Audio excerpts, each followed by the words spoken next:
Hello, welcome to Back on Track with Snowfall, episode 1. A new song for you, and very similar to one of the other songs I'm releasing this week, Shades of Blue. These two songs are the closest I have to complete at the beginning of the One Man and His Songs project. But my aim, if you go back and watch my intro video, I'll embed it somewhere, but my aim is to become a legitimate songwriter, someone who can put music on the Spotify or iTunes and not be embarrassed. And these are the songs that are closest to that. Let's listen to it, and then we'll come back and have a bit of a chat.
So that's the song as it currently stands. We'll deal with the harmony elephant in the room a little later. There's a reason why it goes from one track to a million. Okay, let's break it down a little and start with the bass and rhythm. Always a nice easy place to start. Okay, so nice sounding bass. I like this bass sound. Feels thick. I mean, it's my beloved Fender Jazz. The instrument itself is amazing, but the sound on this track I really like. I'm hoping I don't have to re-record it.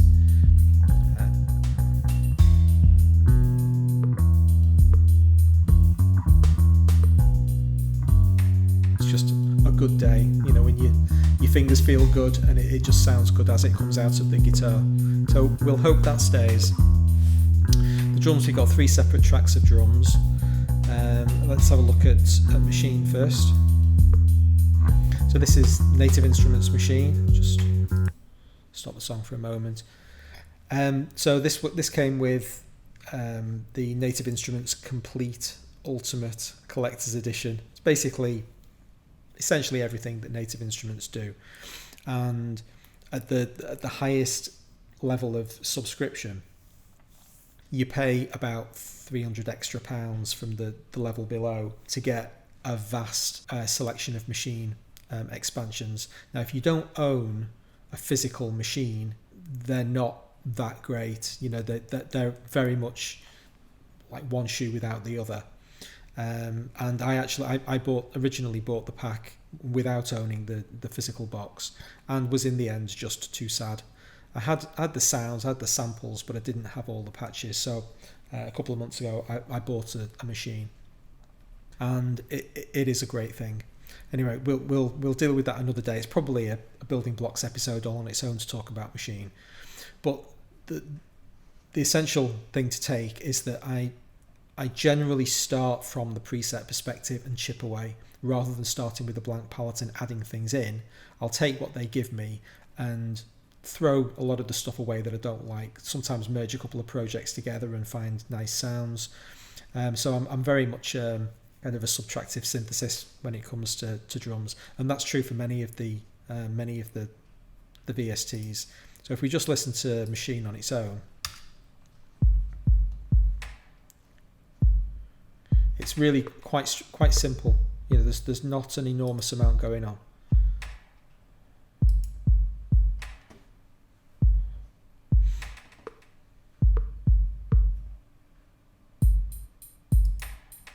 But it's nice. Everything that you're hearing just sounds nice.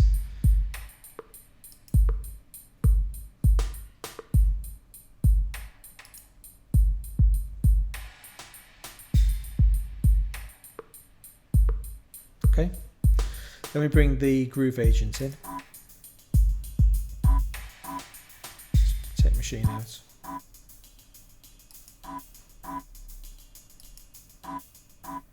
a look at that.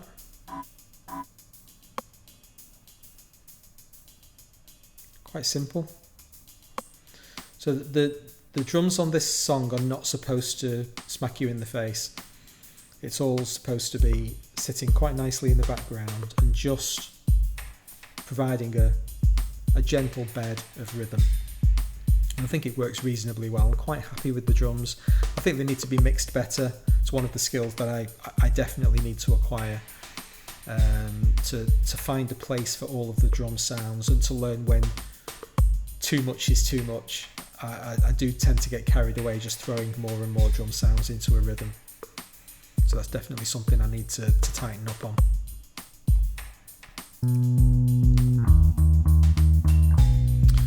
Okay, so that's the drum and rhythm section. Reasonably happy. I think all of that's quite nice. That's not how the song started though. The song started with the guitar line. So let's have a listen to those. Okay, so if we start with the this one over here.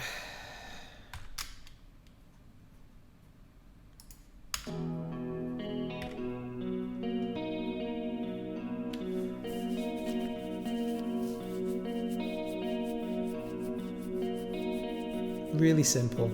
Just a nice gentle little arpeggio going. And then I bring a second one in. Well, they actually both start together. I think they're panned reasonably vigorously.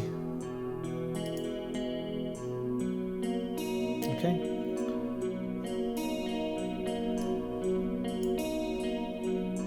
So that's providing quite a nice stereo effect in the headphones. And for the majority, well, for the first half of the song, they're both going. And when this one drops out, other guitars take over. So there's always a left and right thing going on. I think when we get to the solo, it'll come more to the centre though. Now that's all very well and nice. The solo though has a problem. I'm going to solo the solo and we'll hear what the problem is.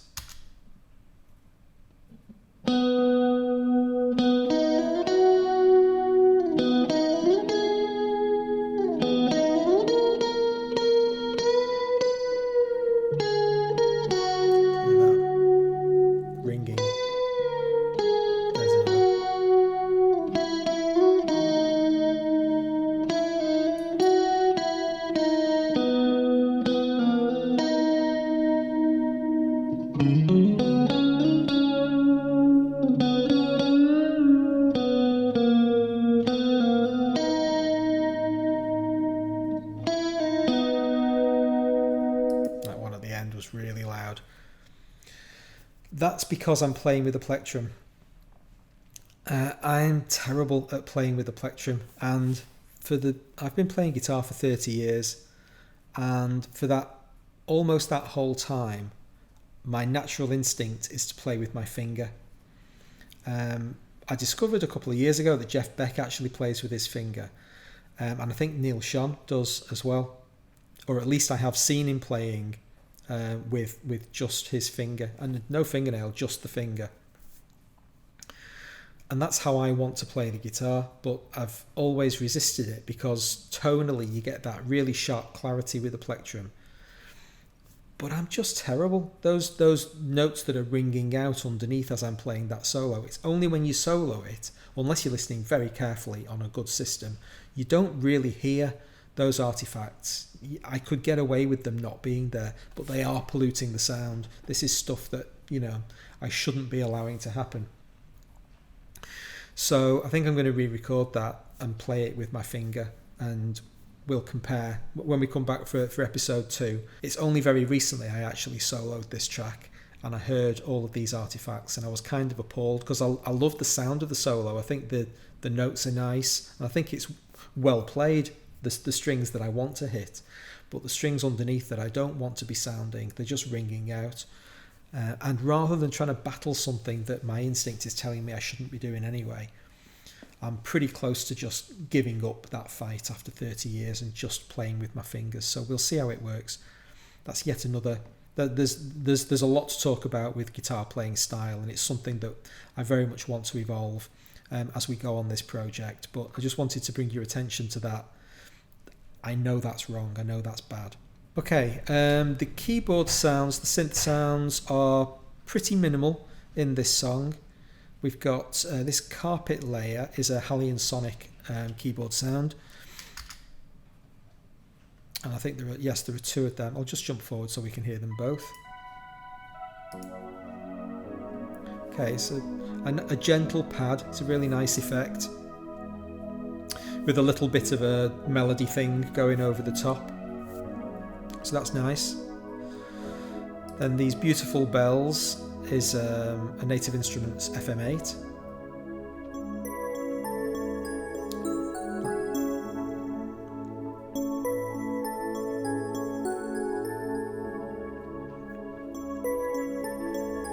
Classic FM sound, that's what you get with an FM synth.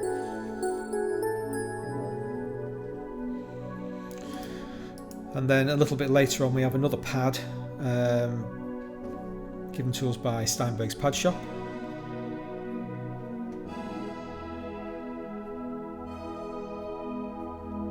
And that's basically everything that the synths are contributing. It's really quite quite laid back, quite deep in the background.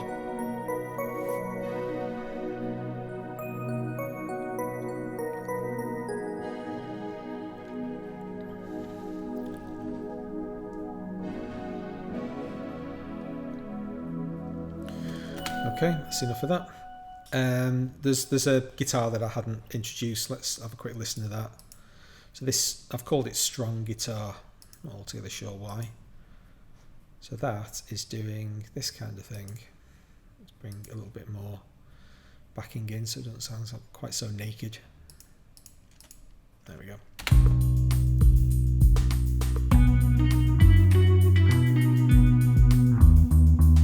That's kind of a rotary sound, rotary speaker sound. It's nice.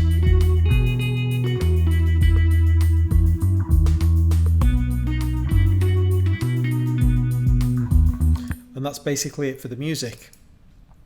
And then we've got the vocals on top. So the vocal line is this. Stumbling we fall, silent as thieves, you and I, my love, lost in our dreams. I do lie. So it's a FabFilter Pro R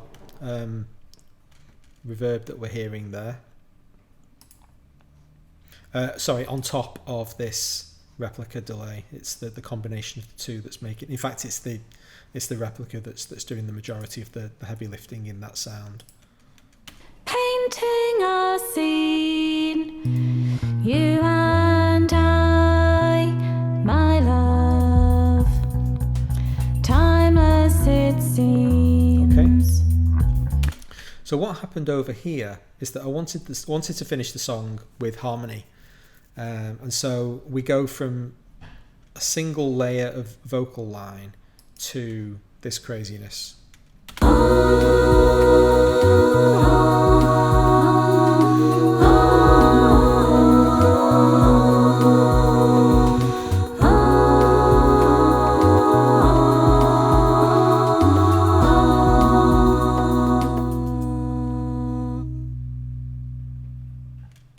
Okay, now she's only just recorded that in. That's pretty much as recorded. That was all done in a single session. And that came out of spending about a week, 10 days, watching a load of Jacob Collier's videos. Now I'll put a link in the video to go and check out Jacob Collier's YouTube channel. He is truly phenomenal, a musical genius. And probably an actual genius, actually. The speed at which his brain works is terrifying. And he does these things where over the course of 2 or 3 hours live, he'll harmonise somebody else's melody. So people send him in melody lines and he will harmonise them. And within 3 hours, he could quite easily have like 200 tracks of music. It just grows so quickly. It's amazing. But it's the first time I've ever seen anybody just go back to the start, go back to the start, hit record, sing another one in, stop, go back, sing another one in, stop, go back. Now he's got perfect pitch, so he can do this kind of stuff very, very quickly, and he can harmonise with himself live without really a second attempt, and that's kind of phenomenal. But it put me onto the idea of just laying lots of tracks down, and what we do, because Pauline and I don't have perfect pitch, and when you're trying to harmonise, if you've got the other tracks there, they can kind of corral you in the wrong direction, and you end up sounding like, Spinal Tap, where they're trying to harmonise with each other and it goes horribly wrong.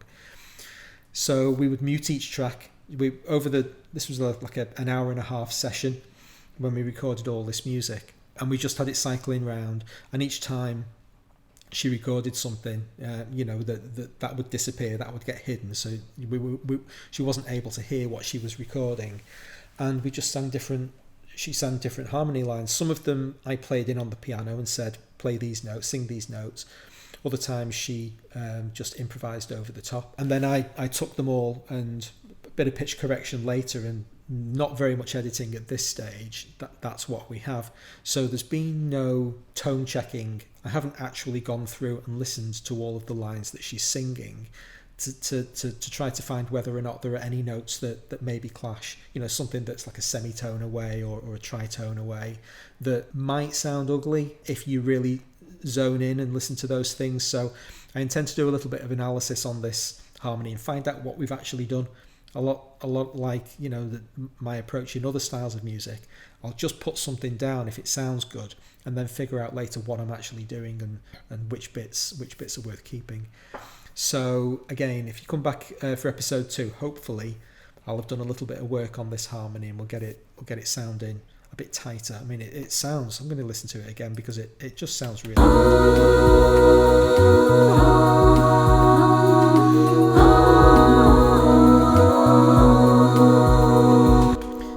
That's really not bad. She's got a very lovely voice. So that's the vocals, and that's essentially the track as it stands right now. Lots of work still to be done. I need to fix that solo. I need to, now that I've got those harmonies working, I'm like a kid in a sweet shop. So I'll basically want to go back through the rest of the song, and in every song that I ever write from this point onwards, and just like throw lashings of harmony everywhere. And I'm going to have to learn to be disciplined. When am I allowed to use them? You're always allowed to do anything, that's, but when is it tasteful to put harmonies in songs? When do I want to use oohs and ahs? And when do I want to have sung lines? So it's a brand new area that I've literally you've seen. That's the first time I've ever recorded harmony, and I'm very excited. That's an amazing first session. And kudos to Pauline, really, really well sung. So hopefully there's a big, thick seam to be mined there. And that's Snowfall, episode 1. Please let me know what you think. What do you think about the solo? Do you think I should abandon my plectrum? Well, we'll see when I do episode 1 what the comparison is like. But what do you think about those artifacts when you heard the song first time through? Did they smack you in the face, or do you think I'm making a mountain out of a molehill?